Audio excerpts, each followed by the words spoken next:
revenge lasts a whole lifetime. And it's pretty easy to understand where Joe gets most of this, because there are a lot of blood feuds down there.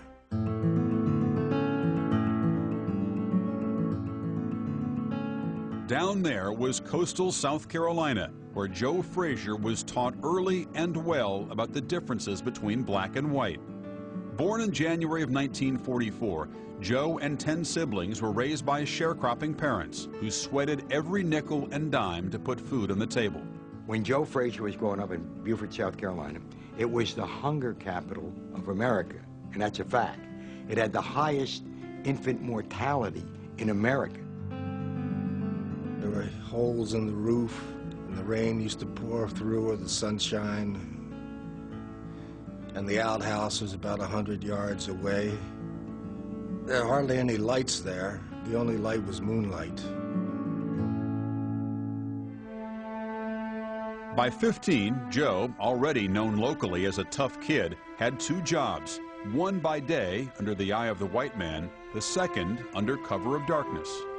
He used to run moonshine, or white lightning at night with his father through the swamps, and then worked by day in the fields.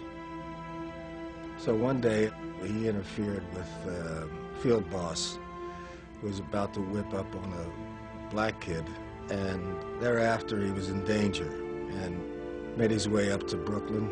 But the big city posed a different set of pitfalls for the country boy.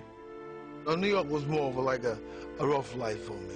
Unfair, unkind, this wasn't gonna work. In 1961, he headed to Philadelphia and found work in a meatpacking house. When Frazier wasn't lugging sides of beef, he was working out in the local gym. Joe was overweight, which is what brought him into the gym in the first place, Police Athletic League gym. Joe was like a guy who might not have had the greatest of skills, but had 1,000% work ethic and was willing to learn and worked at it very hard. So hard, in fact, that in 1962 he won the first of 3 straight Middle Atlantic Golden Gloves titles. In the summer of 1964, Frazier replaced an injured Buster Mathis as heavyweight on the U.S. Olympic team in Tokyo.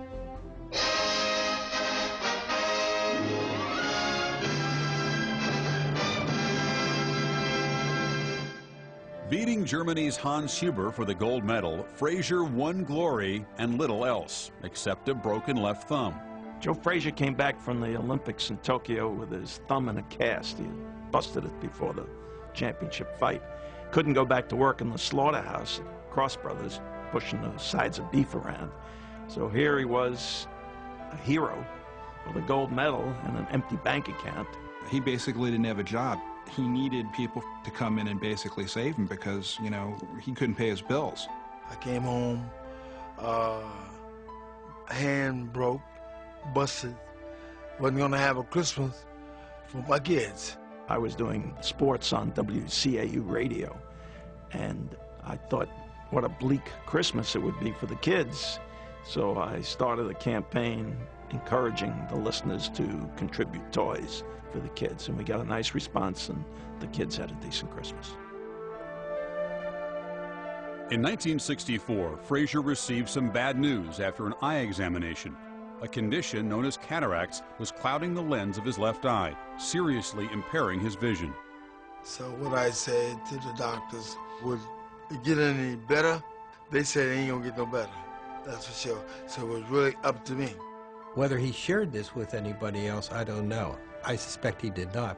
When he took the vision test, they always routinely asked the right eye first, which is his best eye.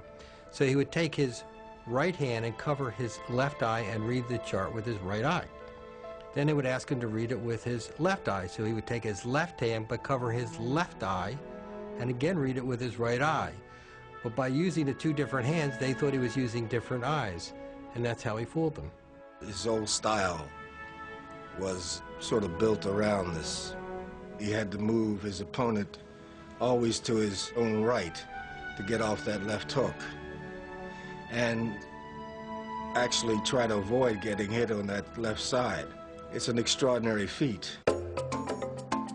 Once more, out of adversity, Frazier fought on, developing and strengthening his left hook into a battering ram. Meanwhile, his financial prospects improved when some Philadelphia boxing fans bankrolled his future. They called themselves Clover.